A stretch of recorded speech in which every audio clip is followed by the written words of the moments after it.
What really actually has helped men in a lot of ways, I think, in the domestic violence field. These are excerpts from our interview with Dorsol Plants and Ward Urion. Watch the full interview too. What really actually has helped men in a lot of ways, I think, in the domestic violence field is actually the research being done on the LGBTQ community. And the things we're finding about serving a population when you can't just say male equals bad, female equals good, Yep. is that there doesn't even actually seem to be like an abuser.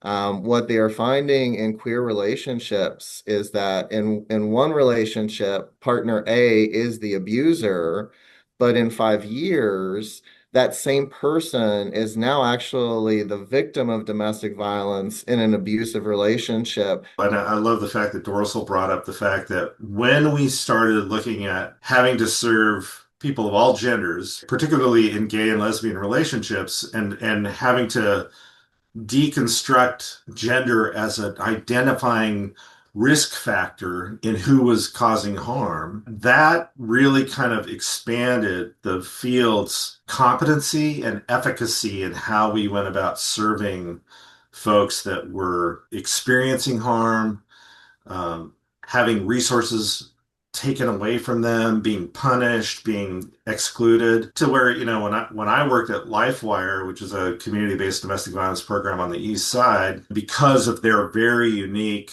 and excellent shelter model, which was basically independent apartment dwellings, they were able to serve male survivors and their children very effectively. At one time, I remember we had like three men and their children living in our shelter for ongoing periods of time. Those folks were very well served, but it was because of that very unique and expensive shelter model.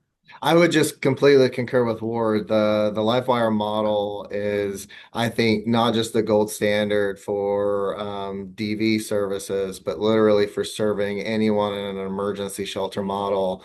Because the reality, the saddest reality for me as someone who's primarily worked in unhoused shelter environments is the majority of people are there because of DV, but because it's a homeless shelter, I'm not providing them DV services. And the only reason they're in a homeless shelter is because there aren't enough DV beds. And so Yeah. the more we can create a trauma-informed model that reflects the many traumas that an unhoused person experienced that brought them to that unhoused status, the better all of our programs will be at outcomes. I highly recommend anyone watching this interested in considering an emergency shelter model. The LifeWire is I think amazing.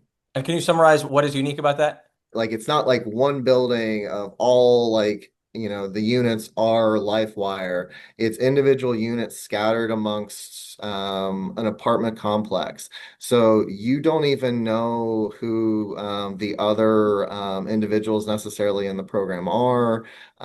You're blended into the community. You're able to potentially return to a sense of normalcy sooner because as proud as I am of the work I did at my emergency shelter, like it was very institutional. Like you checked in at the office if you needed laundry detergent, whereas in the LifeWire model, like the laundry's in unit. Really, it's not a mystery, right? We're talking about providing people with dignity and autonomy. And not replacing the abuser.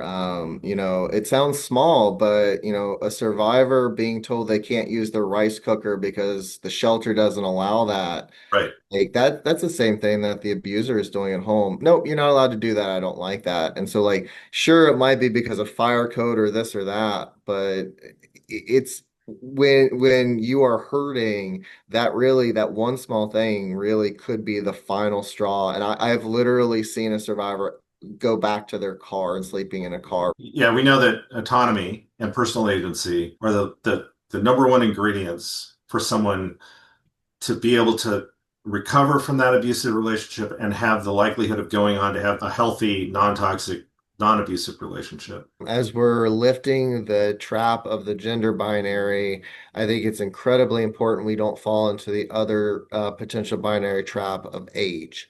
As a service provider, oftentimes I would see, behaviors that a boy of 16-year-old was doing, I could describe openly as, this is a trauma response because they are a survivor of domestic violence.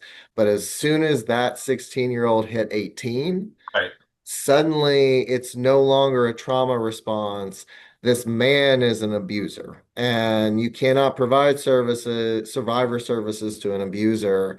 And so I think it's crucial that we recognize that, manhood is, the entire life journey. It's from the moment we are born until the moment we close our eyes for the last time, and to truly care and nurture for the male half of the population, we can't stop at 18.